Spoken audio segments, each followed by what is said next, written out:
کے الیکٹرک کے اکثریتی شیئر ہولڈرز IGCFA نے بیان میں کہا ہے کہ وہ کراچی میں سستی بجلی فراہم کرنے کے لیے پرعزم ہے۔ اقلیتی شیئر ہولڈرز کے حقوق غصب کرنے کے لیے بیرون ملک غیر قانونی لڑائیوں میں مصروف ہے۔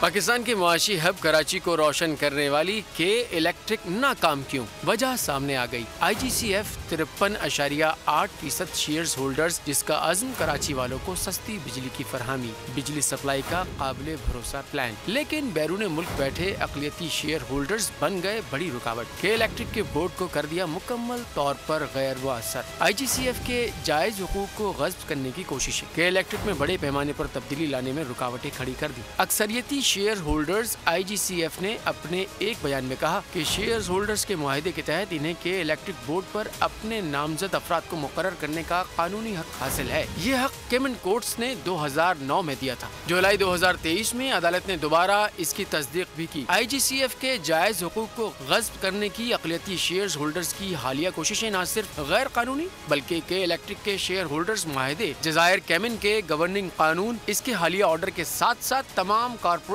اصولوں اور طریقوں کی واضح خلاف ورزی ہیں۔